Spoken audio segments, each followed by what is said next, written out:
perfect record and super middleweight title against Caleb Truax in a primetime Bompton event. We're calling it Caleb versus Caleb tomorrow night on Fox. Time now for a little but first. Then this morning we start with you, K-Man. You're talking Tampa Tom. Okay, this was a great story, and one of the lies that Nick Wright has been telling all year, that there was a blood feud between Godwin and Brady over the number 12. Turns out, Peter King had Chris Lick, the Bucs GM, on, and said that old Tampa Tom was thinking about being number 7. And they were like, why number 7? He's like, 7 rings. Like, first of all, that would be a very big compliment to Michael Vick. I think Michael Vick would love it. Second of all, biggest flex in the history of the jersey world if you turn to number 7. But I got a new idea, Jenna. You got TB12, that brand is established. You get your 7th ring. Now what are you gonna do? Everyone who wants a Tom Brady jersey already has one. They got the Patriots ones, you got the Bucs ones. Switch it up. Go for number 8. This is already out there. Go for number 8. Put everybody on notice next year, assuming that you win. Change your jersey, sell a bunch of jerseys. Savvy move, pro bono from your buddy Kevin Wilds. Love it. I love it, Kevin. 7. Hey, I have a question for you guys. If I asked you to paint me a picture of confidence, would showing up for work in a Brinks truck not qualify as the masterpiece of all masterpieces? Jalen Ramsey exudes self-confidence, whether it's on the field with his play, whether it's off the field with his GQ interviews, showing up for work with a bunch of cash behind him. That is what you call confidence. Not this year. This year he came into the season, great season, a little quieter, took it down about 500 notches. He was a little more subtle in his approach to post-game press conferences. We didn't hear much from Jalen Ramsey. Never was this more evident than when he was asked about why quarterbacks throw his way. Take a listen, really subtle. 9 out of 10 times, after I make a play, I really be thinking in my head, like, why they even try me? Why the quarterback try that? 9 out of 10 times after I make a play, I'm thinking, why they even try me? Jalen Ramsey, perhaps everything I said was wrong. Versus. All right, speaking of quiet confidence, you got your Kansas City Chiefs. Can they defend their Super Bowl title? Yeah, they can for 2 reasons. Tyreek Hill and Travis Kelce, both unguardable, both playing some unbelievable ball. Both can probably beat Scotty Too Hotty in a foot race. Here's Patrick Mahomes on his top 2 targets. They're playing really good football right now. I think that's the biggest thing. I'm just taking what's there, trying to get the ball to the guys in space. I'm never someone that kind of chooses who I'm throwing to. I just throw it to whoever's open. And so those guys have been getting open. I've been able to get them the ball, and I'm sure the Bucs have seen that as well. So I'm sure they'll have a game plan to try to slow those guys down, and we'll have to adjust to that. All right, Brandon, we sort of teased this at the top of the show. I know, he had the smirk going throughout. Can Tyreek and Travis go down as the best receiving duos of all time? Duo. Whoa, whoa, whoa, whoa. They're definitely amongst the greats, but I don't think they're going to go down as the greats, because when you think about duos, you think about Reggie Wayne and Marvin Harrison. You think about wide receivers, right? When you think about these guys, you have a tight end and you have an athlete.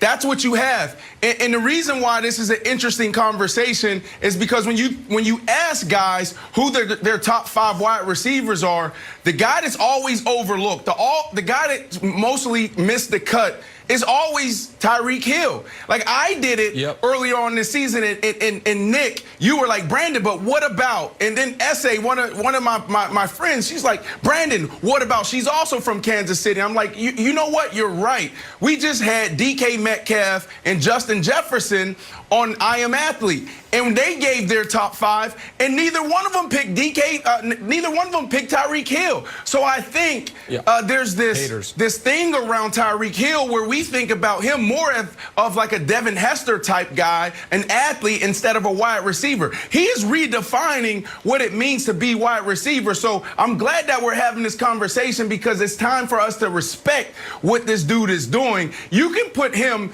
in any type of offense with any quarterback, and he's still going to be prolific and electrifying. So Nick, right now, I don't think so, because the narrative around this guy, and we haven't said it, but it's more of like, you're Devin Hester, you're an athlete. So there's a lot to unpack here. Just real quick, that Mahomes soundbite, and we could play every soundbite he has from now until the Super Bowl. I guarantee you he's going to have that same kind of look.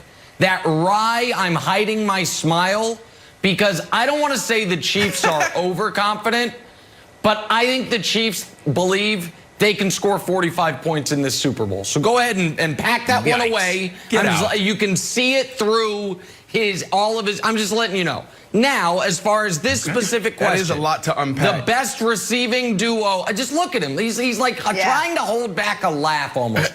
Best receiving duos of all time. Back. Let's go through the list just quickly. Lynn Swann and John Stallworth were the first great duo.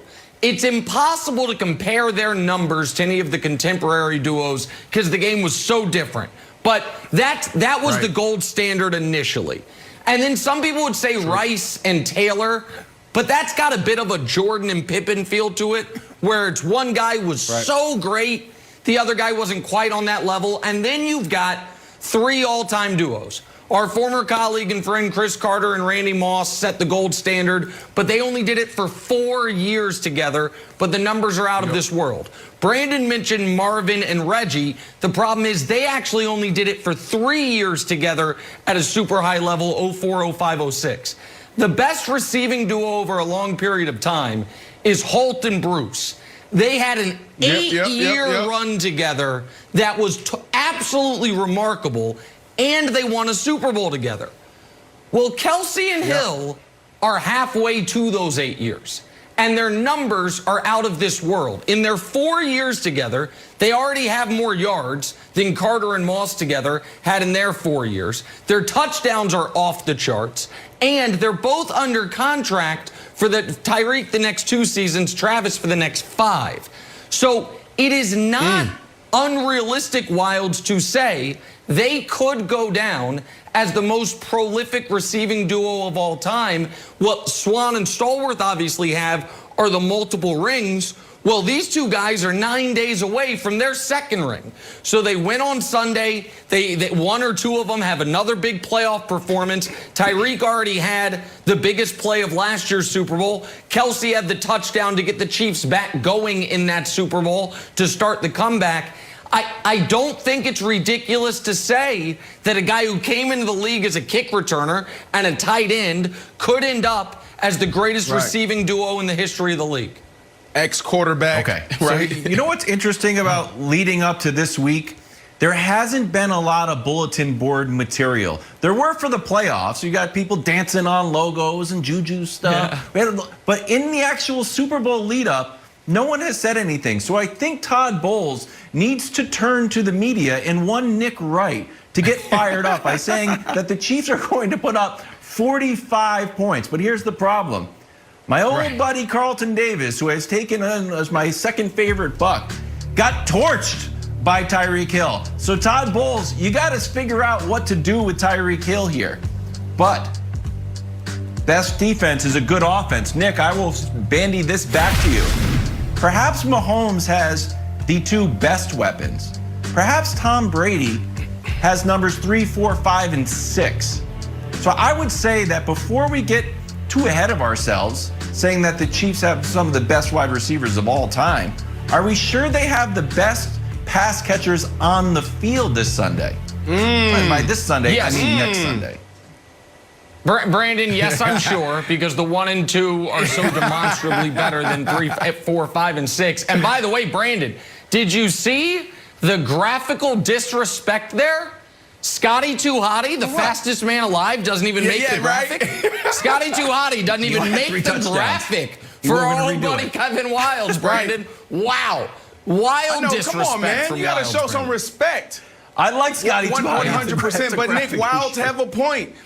You got those guys on the other side can get it done, and it's only been 5 or 6 games that they've really elevated to what we thought they would be coming into the year. They struggled all year. Now everybody's starting to find their way within this offense. So that's a great point by Wilds. But Nick, you said there's a lot to unpack here, and I can't just let you off the hook here. And I'm gonna be quick. All right, Jenna. But you talked about, oh, look at Patrick Mahomes' face. You see that smirk, and he's hiding his smile because he doesn't want to seem overconfident.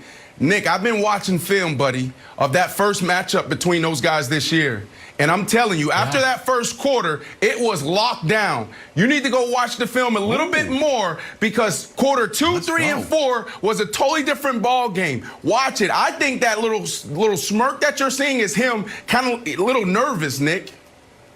Wow. Yeah, and I think it's him saying, remember that first quarter? We're going to do that in quarters 1, 2, 3.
Switch it up. Go for number 8. This is already out there.